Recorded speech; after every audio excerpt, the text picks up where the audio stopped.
السلام عليكم ورحمة الله وبركاته.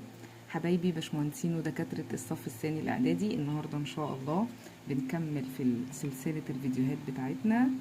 حبايبي تابعوني دايما، إن شاء الله هنزل لكم دايما فيديوهات، خلونا دايما على تواصل وإن شاء الله نقدر نستفاد كلنا من بعض. النهاردة بنكمل على الدروس اللي خدناها أول 3 دروس. دلوقتي الدرس الرابع بناخد قوانين الجذور التربيعية والتكعيبية. احنا خدنا يعني ايه جذر وخدنا مجموعات الأعداد بالكامل. طيب حبيبي، ايه هي قوانين الجذور التربيعية والتكعيبية؟ بص يا باشمهندس، لو انت مثلا عندك جذر تربيعي وليكن جذر 2 وهضربه في جذر تربيعي آخر وليكن جذر 3، ده ضرب جذور صح؟ يبقى في الضرب بدل ما هو جذرين هحط جذر واحد واضرب ما تحت الجذر. يعني ينفع الجذر يتوزع في الضرب. ينفع الجذر ايه؟ يتوزع في الضرب. تبقى 2 في 3 ب6. تمام.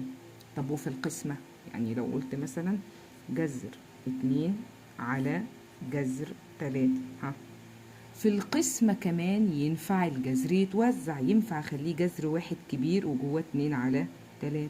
تمام.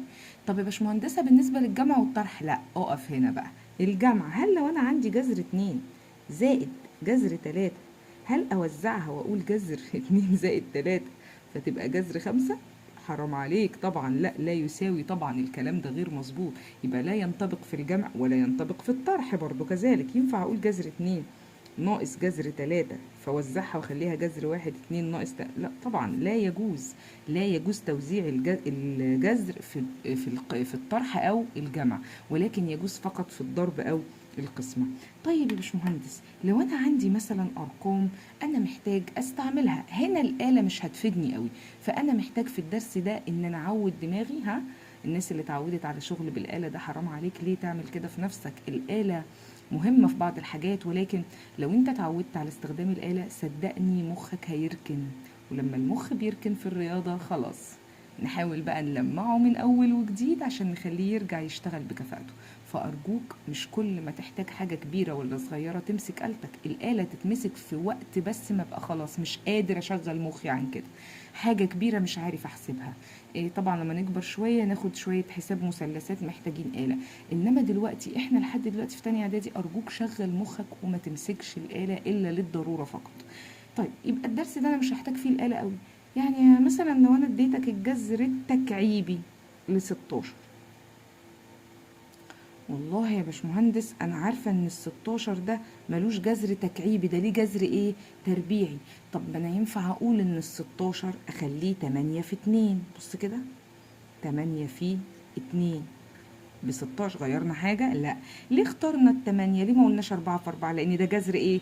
تكعيبي، وفي الجذر التكعيبي هختار رقمين واحد فيهم يكون له جذر. واحد فيهم إيه؟ يكون له جذر. ساعتها بقى هاجي قايلة إيه؟ بصوا، جذر التمانية، جذر التكعيبي للتمانية في الجذر التكعيبي لاتنين، وتطلع التمانية من تحت الجذر. خد الجذر التكعيبي للتمانية كده تبقى برافو 2، وحط الجذر التكعيبي زي ما هو، والاتنين طبعا عدد غير نسبي بكتبه زي ما هو، يبقى تبقى اسمها 2 الجذر التكعيبي ل2. طب هل القوانين دي تصلح في التربيعية بس والتكعيبية لا، والتكعيبية كمان يعني ينفع اوزع الجذر في الجذور التكعيبية في حالة الضرب، وينفع اوزع الجذر في الجذور التكعيبية برضو في حالة القسمة. يبقى في الضرب اهو ينفع، ولو كان تكعيبي برضو ينفع. هنا برضو لو كان تكعيبي برضو هينفع. يبقى القانون ده يسري على الجذور التربيعية والجذور التكعيبية. تمام يا باشمهندسين؟ تمام. طب ما تيجي نمرن نفسنا شوية كده بشوية أمثلة بسيطة قبل ما نبدأ حل. دي ما تعتبرش مسائل، احنا بس بنمرن مخنا. بيقول لي ضع في أبسط صورة وكاتب ال7 مسائل. تعال نحلهم كده سوا. أبسط صورة جذر 32، انت تعرف لها جذر؟ لا. طب انت ممكن تكتبها على الآلة، ولكن انا عايزة اشغل لك مخك. جذر 32 ده جذر ايه؟ تربيعي يا باشمهندس. يبقى خليه ايه؟ عبارة عن حاصل ضرب رقمين واحد فيهم يكون لي جذر تربيعي. ايه بقى؟ حد يقول لي 4 في 8 ويا مثل الأربعة لها جذر تربيعي. يا عم اكبر شوية، ما تيجي نقول 16 في 2. والله لان ال16 في 2 ب32، وال16 لها جذر تربيعي، اجي واخده الجذر التربيعي لل16 في الجذر التربيعي ل2، يعني اوزع الجذور. يلا خد الجذر التربيعي لل16 على طول ب4، وجذر التربيعي لل2 زي ما هي، لاني ما اعرفش جذرها، ده عدد غير نسبي. بس يا باشمهندس طب كمل. ها، جذر 50 عبارة عن اللي هيقول لي 5 في 10 بقى بلاش بقى الشغل ده، احنا عايزين رقمين واحد فيهم يكون ليه جذر. يلا يبقى ال50 نختارها كام؟ برافو، 25 في 2 تساوي جذر ال25 كام؟ 5، وجذر 2 تتحط زي ما هي لأنها عدد غير نسبي. تمام، كمل.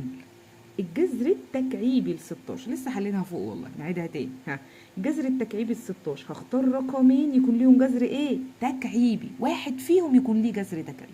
يلا يبقى ال16 نقول 8 في 2، لان ال8 لها جذر ايه؟ تكعيبي. انما لو كنا قلنا 4 في 4 ما كناش استفدنا حاجه، لان الاربعه ما لهاش جذر تكعيبي. يلا نقول تساوي جذر التكعيبي لل8 2، واحط الجذر التكعيبي واحط ال2. تمام، نكمل. دي بقى مختلفة شوية، قال لك 2 الجذر التكعيبي ل3/4، يعني في كسر تحت الجذر. في معظم الأحيان لما بتلاقي كسر تحت الجذر الأفضل اللي بره هو اللي يدخل جوه. كل مرة كنا بنعمل ايه؟ ها، 16 رقمين ونطلع الرقم ايه؟ بجذر بره. هنا بقى لا، هندخل الاتنين تحت الجذر. طب الجذر ده ايه؟ تكعيب يا باشمهندسة. يبقى الاتنين لما تدخل تحت الجذر التكعيبي تدخل ب2 تكعيب، مفيهاش اي حاجة. فهاجي قايلة يساوي جذر تكعيبي 2 تكعيب بكام؟ ب8، يبقى ال8 هتدخل في 3/4 اهي. واجي قايله له اختصر على ال4 فيها الواحد، على ال4 فيها ال2، يبقى الناتج طلع لي الجذر التكعيبي 2 في 3 ب6. بس ولا فيها اي حاجه، في منتهى السهوله والجمال. طب نكمل. هنا برضو عندي ايه؟ رقم بره وجذر تكعيبي وكسر جوه. اعمل ايه؟ ادخل ال3 تحت الجذر، ولكن طالما ده جذر تكعيبي يبقى ال3 تدخل بالتكعيب. برافو، خلاص بدأنا نشغل مخنا. يبقى ادي الجذر التكعيبي. ال3 تكعيب بكام؟ خلاص بقى 3 في 3 في 3 ب27، في -2/3. يلا اختصر يا حبيب قلبي وحل. 3/3 فيها الواحد، 27/3 فيها ال9، واضرب. دي كلها هتساوي الجذر التكعيبي 9 في -2 سالب ايه؟ 18. طب استني يا باشمهندسة، -18 دي عبارة عن ايه؟ 18 3 في 6 حد فيهم ليه جذر تكعيبي؟ لا. عبارة عن 2 في 9 حاجة فيهم لها جذر تكعيبي؟ لا. يبقى سيبها على وضعها يا باشمهندس، هي كده خلاص خلصت. تمام تمام. اللي بعدها ها، جذر تربيعي وفي رقم بره وفي كسر جوه، يبقى الرقم يدخل برافو بالتربيع، لان ده جذر تربيع. يبقى الاتنين تدخل، اربع الاتنين، 2 تربيع بايه؟ ب4 في 5/2. وبرضه هختصر. ها، 2/2 فيها الواحد، 4/2 فيها الاتنين، واضرب. احط له الجذر تساوي اهي جذر ال2 في 5 ب10. هل ال10 دي عبارة عن حاصل ضرب رقمين واحد فيهم ليه جذر؟ لا، ال10 2 في 5، لا الاتنين لها جذر معروف ولا ال5 ليها جذر معروف. طيب نكمل الأخيرة. برضو ال3 بره وده جذر تكعيبي وفي كسر جوه، يبقى نعمل ايه لما نلاقي كسر جوه؟ اللي بره هو اللي يدخل، بس يدخل بالتكعيب. برافو، هتساوي ادي الجذر التكعيبي. ال3 تكعيب بكام؟ برافو ب27، في -2/3 تساوي اختصر 3/3 فيها الواحد، 27/3 فيها ال9. هتطلع معانا جذر التكعيبي لسالب كام؟ 18. بس ولا فيها اي حاجه. احنا عدناها المساله دي مرتين من غير ما ناخد بالنا. طب تمام، مفيش مشكله خالص، لطيفه وسهله وما فيهاش اي حاجه. طيب خلاص اتمرنا بقى وخدنا حاجه حاجه، ما تيجي نجمعهم في سؤال. يعني ايه الاسئله اللي بتيجي بقى؟ يجي يقول لك اختصر كل مما ياتي في ابسط صوره. تعال نختصر له في ابسط صوره. يلا نبدا. جذر 45. 45 عباره عن كام؟ اللي اعرفه يا مس 5 في 9. طب 5 في 9 حاجه فيهم لها جذر تربيعي؟ ال9. يبقى خليها كده جذر 9 في 5 ناقص ال20 عباره عن كام؟ والله ال4 في 5، يبقى وال4 ليها جذر؟ ليها. فانا هسيب الاتنين اللي بره ماليش دعوه بيها دلوقتي، واكتب جذر 4 في ايه؟ في 5. تمام. زائد الاتنين زي ما هي، جذر 5 خلاص هي على وضعها مفيش حاجة معاها، يعني ال5 أصلا عدد أول 5. يلا نعمل بقى اللعبة بتاعتنا. ال9 جذرها كام؟ تطلع بره ب3، متبقي لي جذر 5 ناقص، هنا في 2 وال4 جذرها 2، يبقى الاتنين هتطلع بره تقابل 2 أصلا موجودة يتضربوا في بعض، يبقى الاتنين في 2 بكام؟ ب4. برافو. 4 جذر ايه؟ 5 زائد 2 جذر 5. بس والله يا باشمهندس اجمع. 3 جذر 5 ناقص 4 جذر 5 فيها السالب جذر 5 زائد 2 جذر 5. جمع بقى الجذور اللي خدناها بقى، احنا مش صغيرين ها. سالب جذر 5 و2 جذر 5 مختلفين في الإشارة، أجمع أطرح بإشارة الكبير تبقى جذر 5 فقط. بس هي كده وده حلها النهائي ولا أي حاجة، الموضوع بسيط جدا. طب نكمل مثال تاني اهو. كاتب لي 2 في جذر 27. ال 27 عبارة عن كام في كام؟ التلاتة في 9. هسيب الاتنين اللي بره زي ما هي واحط الجذر واقول 9 في 3 ناقص التلاتة بره وجوه تلت. ينفع ادخل التلاتة بالتربيع؟ لان ده جذر تربيع، فهدخل التلاتة احسن لما الاقي كسر تحت الجذر احب ادخل اللي بره. طب التلاتة دي هتدخل بكام؟ ب3 تربيع يعني ب9، تبقى 9 في 1 على 3 ناقص 6 على جذر 3. انا اصلا ما بحبش المنظر ده، من الدرس اللي فات كنا بنعمل ايه لما نشوف المنظر ده؟ بنضرب في المرافق، في جذر 3 فوق وجذر 3 ايه؟ تحت. يلا اضرب كده، 6 في جذر 3 ب6 جذر 3 على جذر 3 في جذر 3 ب3. كمل ها.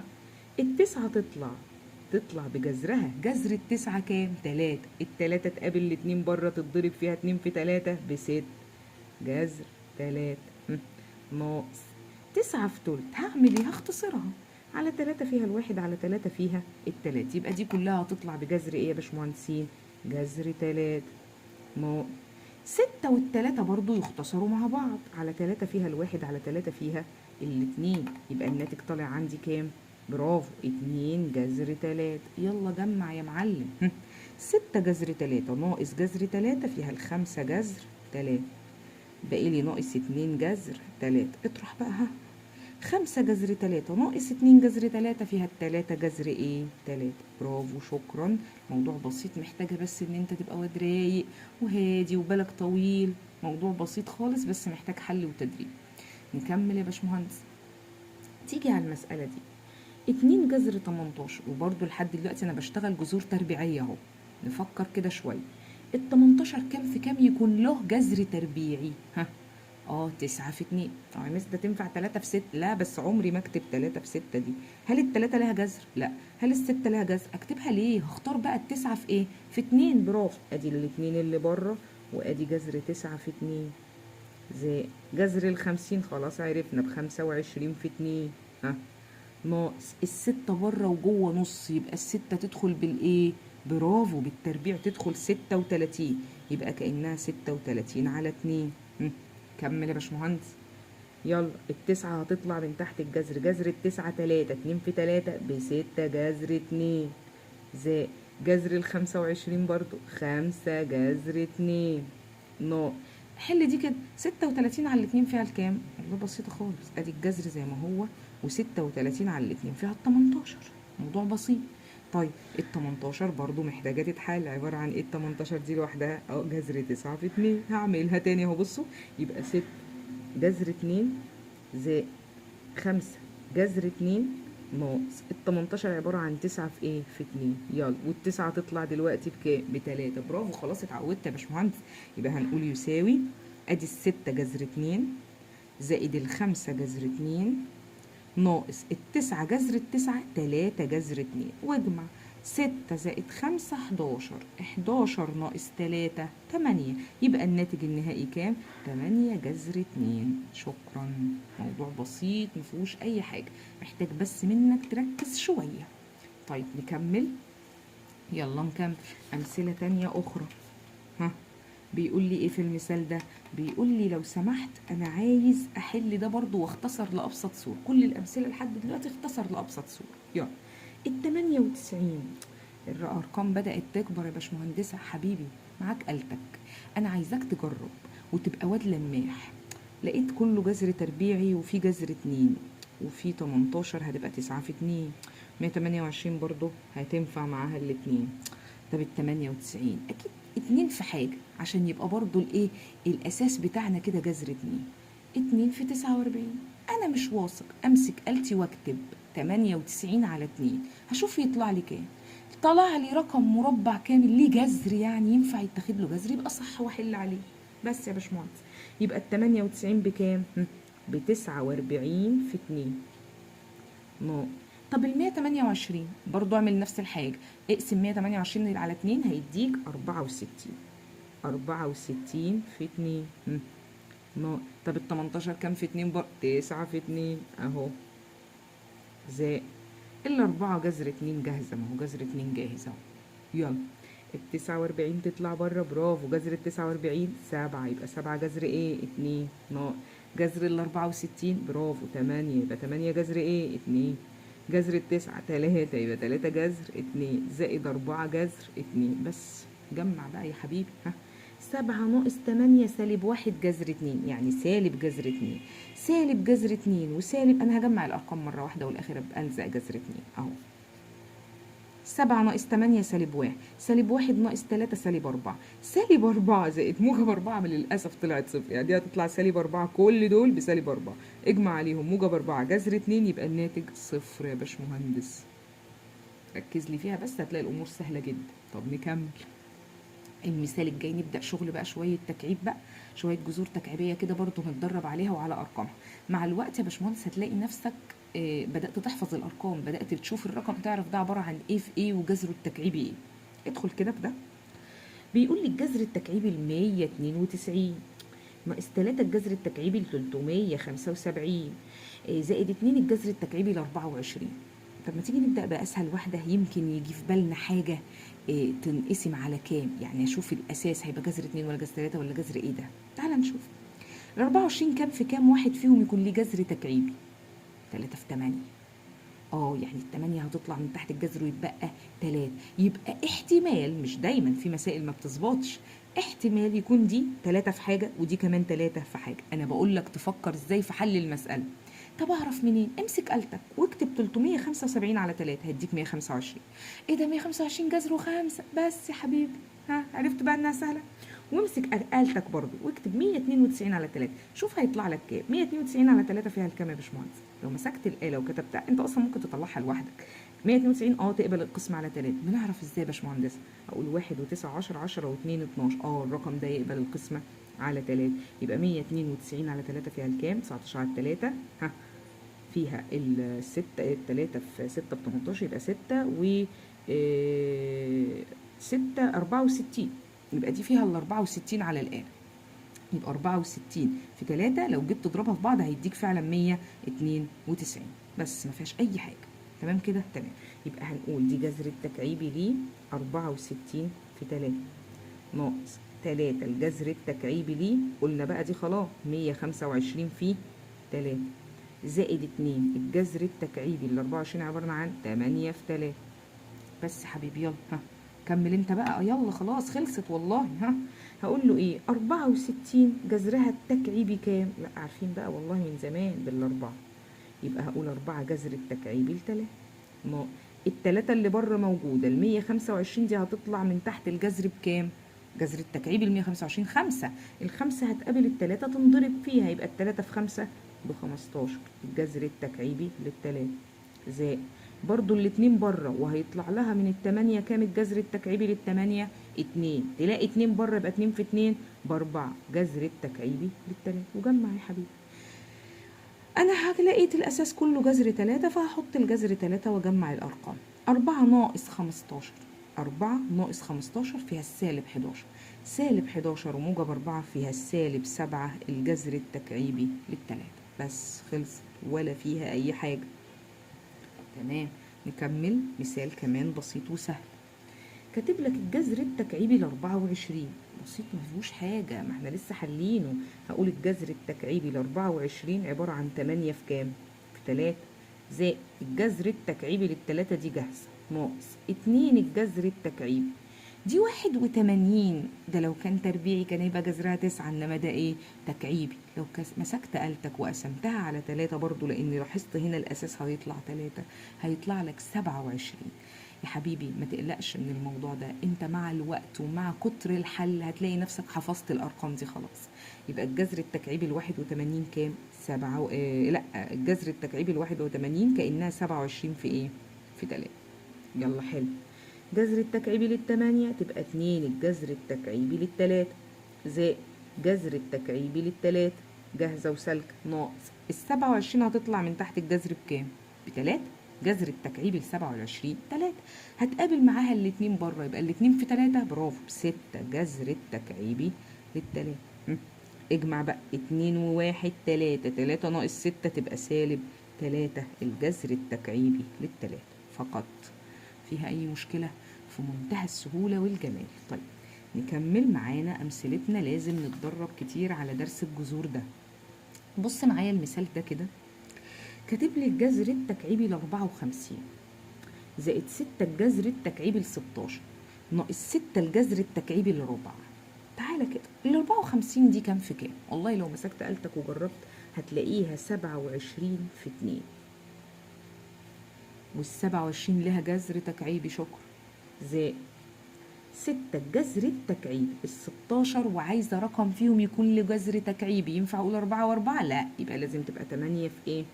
في 2 ناقص 6 وتحت الجذر كسر، يبقى لازم ال6 دي تدخل بالتكعيب. تدخل بالايه؟ بالتكعيب. طب انا مش عارف 6 تكعيب بكام يا حبيبي، اعملها على الاقل 6 في 6 في 6، لا والله المفروض نكون عارفين انها ب 216. يبقى دي عباره عن الجذر التكعيبي ل 216 على 4. 216 في ربع هي 216 على ايه؟ على 4. كمل كده حل.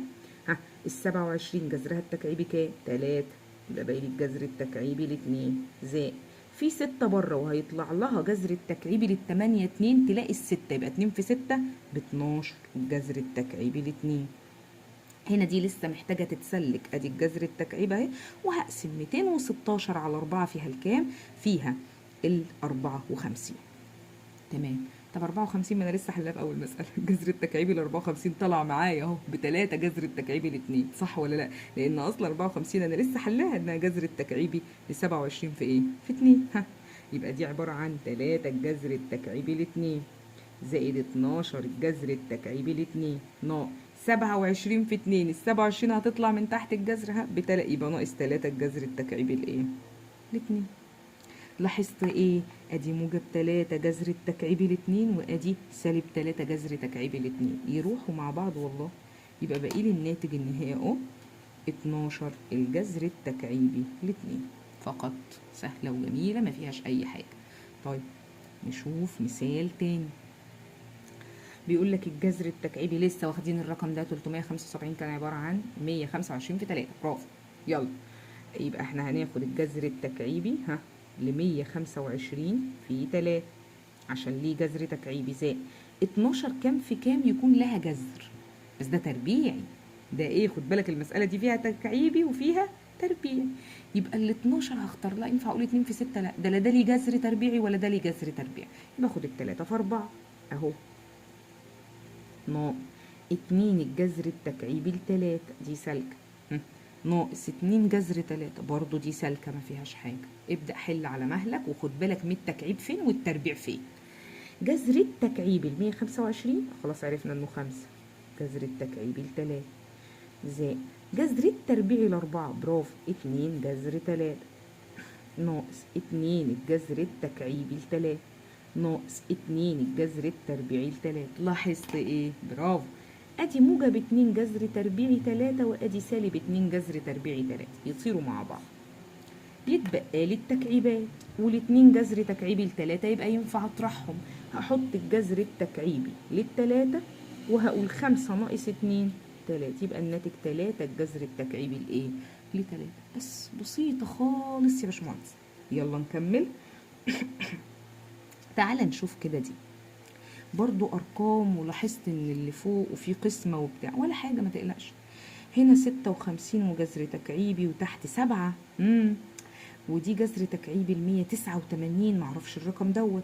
طب ما اجي اجرب كده على الآلة اشوف، اصل ال56 دي عبارة عن 8 في 7، ده جدول ضرب بقى عيال صغيرة، يبقى في جذر 7 هنا وفي جذر 7. طب ممكن يكون في جذر 7 هنا، يمكن ولا مش يمكن؟ يمكن. فتعالى نشوف دي تقبل القسمة على 7 واعملها على الآلة. اكتب على الآلة 189 كده اهو على 7 بس، وشوف هيطلع لك الناتج كام. هيطلع معاك يا حبيبي اهو 27 بالظبط. يبقى اذا ال 27 في 7 ب 189. يبقى انا هحلها على مهلي، احط الجذر عادي الكسر، وادي الجذر الاولاني. ال 56 كام في كام؟ 8 في 7 زائد الجذر التكعيبي برضه قلنا 189 كام؟ 27 ها في 7 برافو. اللي تحتيها الجذر التكعيبي ل7 تساوي ادي الكسر. التمانية تطلع من تحت الجذر التكعيبي، خلاص حفظنا جذر التكعيبي للتمانية 2، يبقى 2 جذر تكعيبي لايه؟ ل7 زائد جذر التكعيبي ل27 3، يبقى 3 الجذر التكعيبي ل7 وتحت الجذر التكعيبي لايه؟ ل7. اجمع البسط الاول وبعد كده ابقى اقسمه على المقام. 2 و3 5، يبقى 5 الجذر التكعيبي ل7 على الجذر التكعيبي ل7. ايه اللي حصل؟ ولا حاجه، ده طار مع ده بس خلاص خلصت. يبقى الناتج بتاعها كام؟ 5 بس خلاص، ولا فيها اي شيء، سهله وبسيطه وما فيهاش حاجه. طب تمام، يلا نكمل نشوف مثال تاني، بس المره دي مثال مختلف شويه. ما بيقولكش اختصر لابسط صوره، بيقول اوجد ناتج. اوجد ايه؟ ناتج، يعني حل طلع لي دي بكام. والله العظيم اللي كان بيسري على مثلا لما كنت اقول لك 3 اكس في اكس زائد 2، كنت بتعمل ايه يا باشمهندس؟ مش كنت بتدخل دي على القوس تتوزع على الاول وعلى التاني؟ هو اللي هعمله بس فيها جذور ولا حاجه. ها يلا، 2 جذر 3 في جذر 6، هحط الاتنين، وده جذر تربيعي وجذر تربيعي، ما احنا لسه قايلين عباره عن جذر واحد، والتلاته في 6 ب18، يبقى انا ضربت دي في دي، فاضل لي اضرب دي برضو في مين؟ في 5 زائد 2 في 5 ب10، وجذر 3 اتحط. بس لسه ما خلصتش. ال 18 عبارة عن حاجة في حاجة، 9 في 3 ولها جذر، فهاجي قايل 2 جذر 9 في ايه؟ في 3 زائد 10 جذر ايه؟ 3. يلا ال9 تطلع تحت الجذر التربيعي ب3، تقابل 2 بره، برافو، يبقى ال3 في 2 ب6 جذر 3 زائد 10 جذر 3. ها 6 و10 16 جذر 3 بس. موضوع بسيط يا باشمهندس، بس ركز لي فيه بالراحه. طب هنا برضو الله، ده جميله مترافقان. الدرس اللي فات اما يكون ده هو ده وده هو ده، بس الاشاره مره سالب مره موجب، يبقى حلها ايه؟ الاول تربيع ناقص التاني تربيع. كنا بنسميها السنه اللي فاتت فرق بين مربعين، الاول تربيع ناقص التاني تربيع. يلا نربع. هاخد الاولاني واربعه، 3 جذر 2 تربيع ناقص 5 تربيع تساوي التربيع ده هيجي على الجذر بس؟ لا، هيجي على التلاتة وهيجي كمان على الجذر، يبقى 3 أس 2 كام؟ 9 في جذر التربيع الاتنين، عارفين ان الاتنين هتطير مع الجذر يبقى 2 ناقص 25، 5 تربيع ب 25. بس حل كلام فارغ بقى، 2 في 9 ب 18 ناقص 25 وتحلها وبس، شكرا. ما فيهاش اي حاجه خالص، فيها السالب 7 ولا اي شيء. تمام. طب بص دي، سلك مخك كده برضو معايا. ده قوس أس 2. فاكرين لما كنا بناخد إكس زائد واي الكل أس 2؟ كنا بنقول الأول تربيع التاني تربيع، إشارة الأوسط الأول في التاني في 2، يبقى 2 إكس إيه واي. ده كلام تراكمي من السنة اللي فاتت. طب نفس الكلام والله، بس بدل ما هي إكس وواي بقت جذر 2 وجذر 6. فيلا نحلها كده. يبقى عندي الأول تربيع يعني جذر 2 إيه؟ تربيع، وهنا هيبقى جذر 6 إيه؟ تربيع، وهنا إشارة مين؟ الأوسط. طالما الأوسط موجب أحطها موجب، طب لو كان سالب برضه أحطها سالب. الأول في التاني في 2، أدي الاتنين بره اللي هضرب فيها، والأول في التاني يعني جذر 2 في جذر إيه؟ 6. بس حل يا معلم. جذر 2 تربيع، التربيع يضيع إيه؟ الجذر يبقى 2 زائد 2 جذر، هو هحط جذر واحد، 2 في 6 ب 12 زائد جذر التربيع ل6 ب6. لا بس ال 12 ليها جذر تربيعي، التلاتة في ايه؟ في 4. ليها في رقم فيها ليه جذر تربيعي، يعني ممكن اخليها 4 في 3. وهنا الاتنين وستة يتجمعوا مع بعض، يبقى 2 و6 على طول 8 زائد 2 جذر 4 في 3 هتساوي ادي ال8 زائد جذر الأربعة 2، الاتنين تطلع بره تقابلها الاتنين تنضرب فيها 2 في 2 ب4 جذر مين 3، وتسيب الناتج على وضعه كده 8 زائد 4 جذر 3. تمام يا باشمهندسين؟ افتكر الموضوع بسيط جدا. طيب تعالى نحل مثال شامل كده شويه، وبيجي عليه اسئله كتير بالصوره دي. يجي يقول لي اذا كانت اكس بجذر 3 زائد جذر 2 وواي بجذر 3 ناقص جذر 2، اوجد في ابسط صوره اكس واي، معناها اضربهم، اكس على واي يعني اقسمهم، اكس ناقص 1 على اكس كل اس 2. تيجي نحلها واحده واحده. 3 مطلوبات في المساله. هاجي على الاولى اهي، انت عايز اكس واي يعني اضربهم في بعض، ماشي؟ يلا نكتبهم. الاكس بكام؟ ها برافو، جذر 3 زائد جذر 2، اقفل القوس. طب الواي جذر 3 ناقص جذر 2. الله، ما احنا لسه قايلينها في المثال اللي فات، مترافقات. يعني ايه مترافقات؟ يعني اللي هنا هو اللي هنا، بس الاوسط بقى مره موجب ومره سالب. دي حلها ايه؟ الاول تربيع ناقص التاني تربيع. يبقى اي عددان مترافقان حاصل ضربهم ايه؟ اهو حاصل ضربهم يساوي الاول تربيع ناقص التاني تربيع. يلا جذر 3 تربيع ب3 ما جذر 2 تربيع ب2، 3 ناقص 2 1. ادي اول مطلوب، سهل وبسيط مفيهوش حاجه خالص. طب ادخل على التاني كده، عايز خارج قسمتهم اكس على واي. اقول له تاني مطلوب اهو يا باشمهندس، اكس على واي تساوي، حط لي الاكس فوق ها بجذر 3 زائد جذر 2، والواي تحت جذر 3 ناقص جذر 2. الله، ده انا لاحظت ان المقام فيه جذور، والدرس الحصه اللي فاتت قالت لنا ما ينفعش اسيب جذر في المقام، فكانت بتقول لنا لازم نضرب في المرافق. ما هو المرافق؟ غير الاشاره بتاعت الاوسط، يعني لازم اضرب فوقها بجذر 3 زائد جذر 2، وتحت في جذر 3 زائد جذر ايه 2، وابدا حل. يلا بسط في بسط بقى هينضرب، ومقام في مقام تساوي جذر 3 زائد جذر 2 في جذر 3 زائد جذر 2. مش كأنها نفس الحاجة؟ يعني كده قلت لك اكس في اكس، مش تقول لي اكس اس 2، ده هو ده. يبقى انا هحطها جذر 3 زائد جذر 2 الكل اس 2.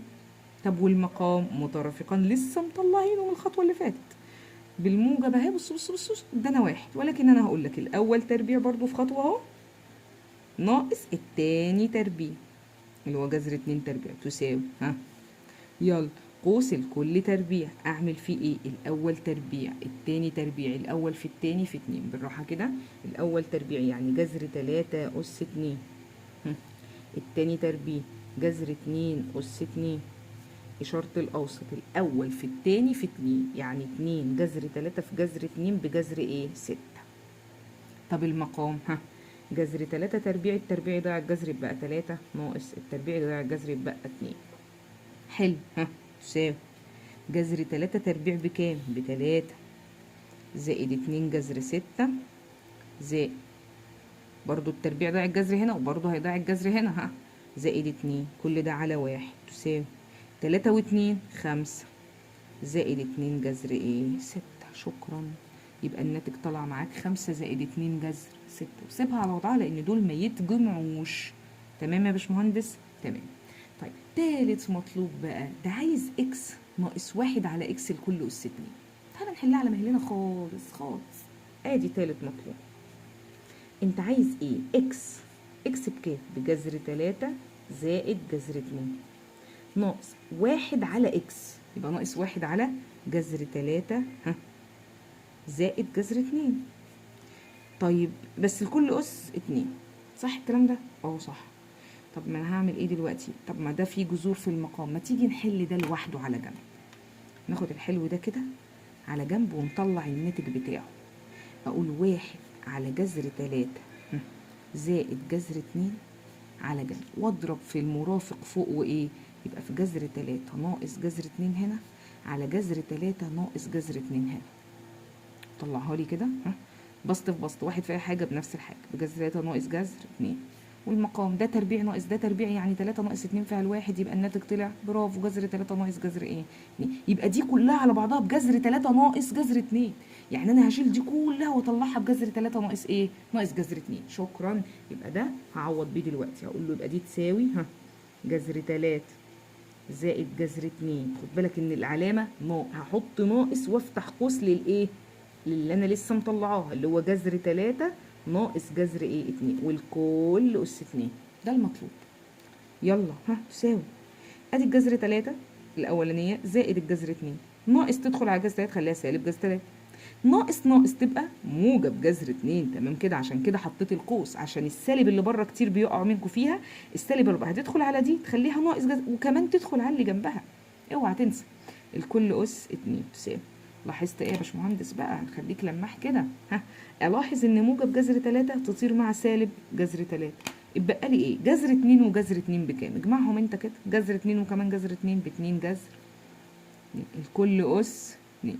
بس وزع الأس. 2 أس 2 ب4 في جذر 2 أس 2 يطير الجذر يبقى 2، يبقى الاتنين في 4 بكام؟ ب8. يعني ما تتخضش من شكل المسألة وتقول ده شكلها هتبقى رخمة وصعب. دي مش مجرد مسألة، دي عبارة عن 3 مطلوبات كأنها 3 مسائل. يعني حتى المطلوب الأخير ده أنا طلعت دي لوحدها اداني ناتج بسيط اللي هو المرافق للإكس أصلا، اداني جذر 3 ناقص جذر 2. فطلع الموضوع بمنتهى منتهى منتهى البساطة، سهل وجميل. الدرس ده يا باشمهندسين عايز إن أنت تحل بإيدك كتير. أرجوك أرجوك أرجوك حل كتير بإيدك، درب إيدك على الحل. الرياضة ما بتتذاكرش بالعينين. يعني لحد النهارده بلاقي ناس بتذاكر الرياضه بطريقه غريبه جدا. هي ما نيجي الرياضه ما فيهاش كلام نظري يتذاكر، الرياضه يعني بحل مسائل. طب احل المسائل ازاي حبيبي؟ ورقه وقلم واقعد وحل وعيد حل المساله مره واثنين وثلاثه. واقف معاك حاجه ارجع للمستر بتاعك او ارجع للمس بتاعتك. اي سؤال يقف معاك انا عن نفسي مستعده ارد على كل تعليقاتكم، فلو حد عنده اي سؤال يكتبه لي في التعليقات. هتوحشوني جدا لحد ان شاء الله ما نكمل حصصنا اللي جايه. هتلاقوني على طول الاسبوع ده ان شاء الله بنزل لكم الحصص بالتوالي، فتابعوني على طول. هتوحشوني جدا يا باشمهندسين. باي باي.